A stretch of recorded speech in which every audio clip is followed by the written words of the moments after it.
On March 22nd, 1963, in Coronado, California, Jane Mitchell was born.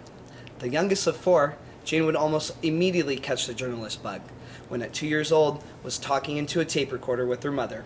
With an amazing 94 one-on-one episodes to date, the 26-time Emmy Award winner has just written a book titled One-on-One, My Journey with Hall of Famers, Fan Favorites, and Rising Stars. From her days covering rattlesnake roundups and dead cow disasters in Texas to 1997, when she joined in on the creation of Channel 4, we talk about it all. Join us on this episode of Fro On Fro. Welcome to Fro On Fro. I'm your host, Bo Gray. I am here with talk host legend, San Diego legend, Oh my gosh. and new author of One-on-One, My Journey with Hall of Famers, Fan Favorites, and Rising Stars, ladies and gentlemen, Jane Mitchell. Hello. Hi, Miss. Hello. Thank you so much for meeting with us today. Sure, welcome to our Channel 4 studio. Yes, I feel like we are in the big time. You are. This is definitely a step up for RJ's Fro. So we have a few questions to ask you about your career, about growing up, and the One-on-One series, which we are all fans of. Thank you. You have many fans in San Diego. Thank you. So the first question I have is, your father was in the Navy. Yeah. Can you tell me what it was like being in a military family? You know, I was the baby of the family, so I sort of had the best of both worlds because my dad retired when I was going into third grade. So we lived in Guam for 2 years, so I did have the experience of traveling and you know, going on base and doing all those sorts of things. But by the time I was in second and third grade, you know, he was done with that. So I got to go to school here and stay in one school my whole, you know, elementary school all the way through high school. So it was really kind of great. Mm-hmm. We had the benefits of being in a military family, which I really appreciate. But he didn't, he wasn't gone. Yeah, so Right. that was nice. And my mom was a teacher, so I had both my parents around. Oh, that's Yeah. great. Did this lead into, so how did you get started in journalism? Well, when we traveled all over the world, not only Guam, but also in the summer times, we would take summer vacations and go different places, South America or Europe, and always sort of camping. It was very low-key, no five-star hotels at all. But my mom would have me write a journal or write about our experiences. So that was really kind of what got me started, was my mom being a teacher and saying, well, tell me about that story, you know, what we did. And so I would come home from my trips and tell my friends about it, and that was the beginning of my writing and journalism. Did that progress into high school? Did you write for the school paper? Yeah, well, I had my 8th grade epiphany, which is one section in the book in which I was, and I've told this story many times, so it's very familiar because it really, when I tell it, it feels like it was just yesterday. But I was watching the news with my father in the living room and sitting in his chair, and there was a guy standing in front of the pyramids holding a microphone, and I said, wow, you know, that guy gets to travel the world, tell stories, be on TV, and get paid for it. And really, literally, in that moment, I knew that's what I was going to do. That's great. Not sports. That came way later. Well, that's great that you realized your dream so young. A lot of people are still figuring that out right now. It's true. Yeah. Yeah, it was very special to have that, and then to want to follow through with that and do the stuff in high school and college. Absolutely. So after high school and college, and you're now involved in journalism, and this is your career, how did you get involved in the startup of Channel 4?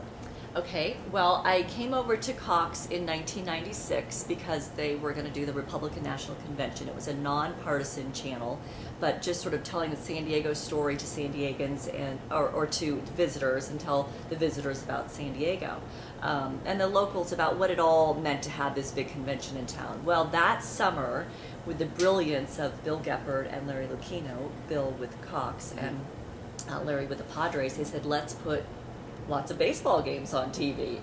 And so that happened in the late summer of August and September, and they said, but we want to do more than games. We want to tell the stories of the players and who they are and connect the fans and the community with the players. So they asked if I would come on board, and I said, you know, I don't know a lot about sports. I was really pretty much not a sports fan. But I said, sure, you know, as long as I can be on the air, and I'll do anything and everything. And so they said, okay. So they hired me, and in 4 very fast and furious months, people like Dennis Morgino, Dan Novak, who was hired me, Nick Davis, Tom Satursky, who's our director. We all came together and figured out what this Channel 4 was going to look like. Right. And my deal was to tell the stories of the players. So, but we didn't have a name for a show. We didn't even really have a show. We just said, how are we going to do these stories? So the first thing was, well, we have to tell the Ken Caminetti story because he was the big story. Of course, MVP, right? In '96, and he had just had shoulder surgery. Was he going to be ready for the season? So we went to Houston, and I did this, what turned out to be a very revealing and touching interview, which nobody expected because he was such a quiet guy. And I came back from this 3-day whirlwind trip, and they said, we need more programming. And I said, well, this was a great interview with Cammy. And my boss at the time, Dan Novak, said, well, could you like kind of throw it together and kind of like a rough cut? You know, he was sort of thinking fresh air, you know, like PBS and or NPR radio, I should say. And I said, sure. And that was kind of all I needed. And I said, you know, I need to go to where he grew up and get those home movies and talk to his parents and, you know, kind of understand his journey. And so we did all that, and the next thing I knew, I was writing a show and boiling it all down. And the one-on-one with Jane Mitchell part came because they said, well, we need a name for this. And you know, nobody knew who I was, so I thought it was kind of pretentious to put my name on there. But the woman who doing the graphics said, you're the constant, you're the one who's going to be there. So you know, it needs to be one-on-one with you. So I asked my boss, and, you know, at most places they might have taken, you know, a whole meeting to discuss it. In about 10 seconds he goes, okay. So that was how it came about. So it was all startup. I mean, this was just kind of like freewheeling it the whole time. We did not know what we were doing. We knew what we were doing in terms of being journalists. A lot of us had come out of news. We knew what we were doing in terms of, you know, editing. I mean, it was all there, but never had I produced anything more than about a 5-minute story. Oh, maybe 15 minutes. I did an infomercial, kind of a ticket thing.